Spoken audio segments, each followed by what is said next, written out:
It was the year 1839. A man from Switzerland named Johann August Sutter arrived in California with a pack full of dreams and not a single piece of land to his name.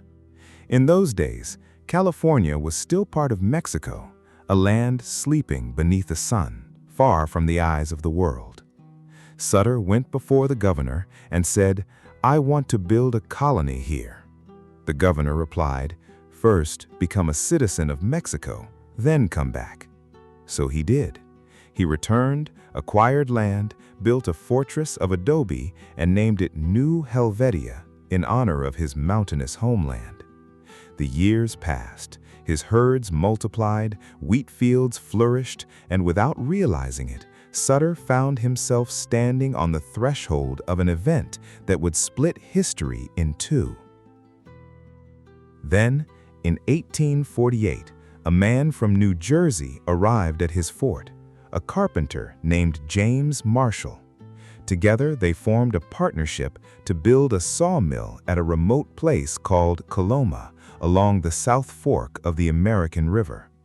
And now, listen closely, because this is where fate enters quietly, without warning. One afternoon in January 1848, Marshall was walking along the tail race that carried water away from the sawmill when something caught his eye. Tiny yellow specks shimmered beneath the sunlight. At first, he paid them little attention, but then he saw more. His heart began to race. A thought flashed through his mind. Could this be gold?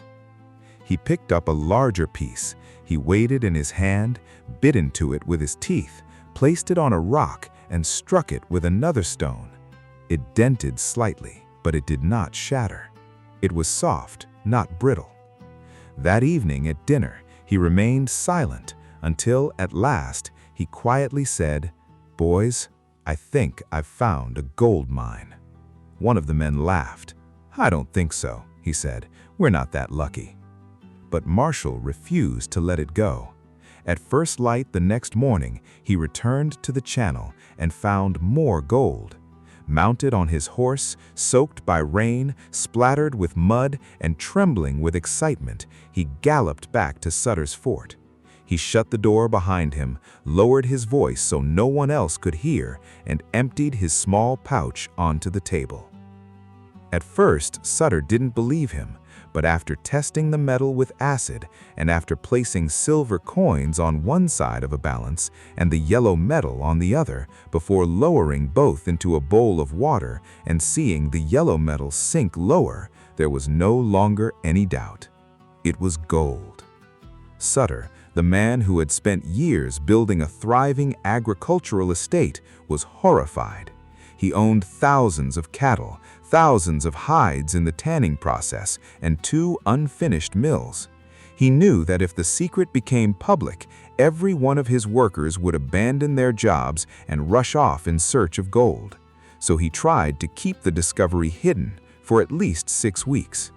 But secrets rarely survive in the hands of greedy men. One laborer, while trading a few pieces of gold for whiskey at a small store, let the truth slip. From that very moment, the news spread like a spark falling into a barn full of dry hay. To San Francisco, to Monterey, to Los Angeles, and all the way to Oregon. People poured in. Hundreds at first, then thousands. Sutter's fields were never harvested, his mills were never completed, his cattle were stolen and slaughtered, squatters seized his land. For years he fought in the courts to reclaim what was his, but to no avail.